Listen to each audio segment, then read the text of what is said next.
Even in an impoverished area, schools with less access to resources have demonstrated the desire to still prepare their students for success.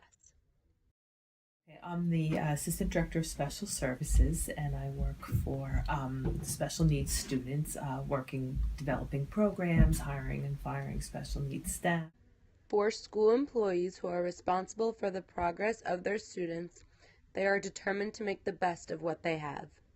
From an administrative point of view, by helping to make programs. Like, for instance, we have a multiple disabilities program. This summer, we launched a program where they could go out and work and get gainful employment, be paid for the summer. They were working in horticulture, and they were working in the community, doing gardening, and then they got points, and from the points that translated into dollars, and then they earned Visa gift cards. So they were learning how to go to work, gainful employment. A lot of things that are lacking here are parental involvement.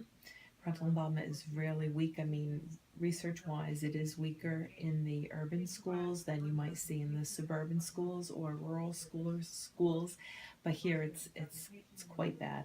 Um, and I think that's something that we're trying to work on to get more parents to participate, because all the research says that, if the parents are involved and you have a homeschool connection, that students do better. And if students do better, then their prospects for after graduation are much better. So I think in our community that is a huge area, huge gap. In fact, my dissertation had a lot to do with that, middle school parental involvement in a homework program. And we made a team homework program. And when we did all the research and collected the data and did the stats on it, when the parents were involved through this program that lasted for maybe about 3 months or so, that the homework grades did go up, which influenced their grades, which therefore made their grades get higher, and there was a more homeschool connection going on, so the kids did better.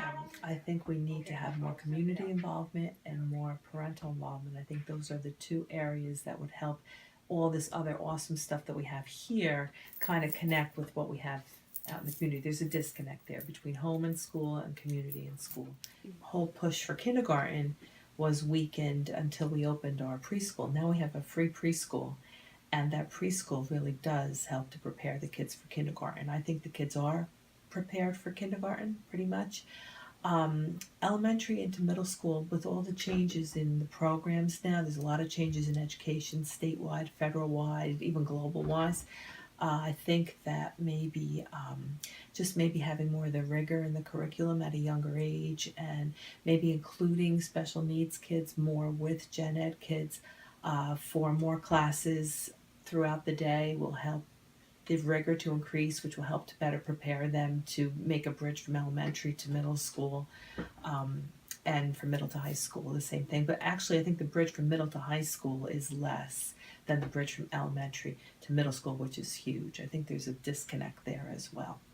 Lacking, I think, is the rigor in the curriculum. I think it needs to be more rigorous in the elementary school, and I think the students need to be, especially special needs students, more independent in their learning styles. They need to be taught to learn more independently or interdependently, maybe more internet usage. I'm not saying it's not used, but maybe more Google projects, maybe more differentiation, maybe more just tiering and leveling and individualizing instructions so that each kid can be more the best they could be, as opposed to maybe more of a homogenous kind of a teaching style that kind of doesn't keep them behind, but it doesn't prepare them to be in yet a more rigorous level in 6th through 8th grade.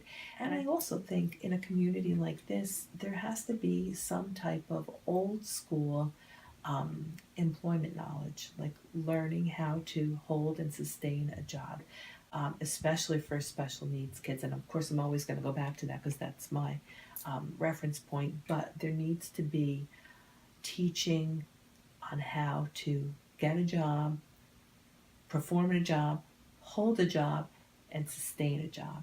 Because a lot of the people in this community, especially special needs kids, that's exactly what they're going to do upon high school graduation. They may go to a 2-year community college, but I think that same thing, that same skill still applies. Some will go to college. I'm not saying it's a non-college town, but it's a smaller percentage than, say, the suburbs and some other areas, rural areas. So I think that, yeah, we need to focus on the rigor and the curriculum for everybody, definitely. But I also think we need to focus on some type of gainful employment. People need to learn how to be independent, and everybody has a different level of skill. Not everybody's college bound, not everybody's employment bound.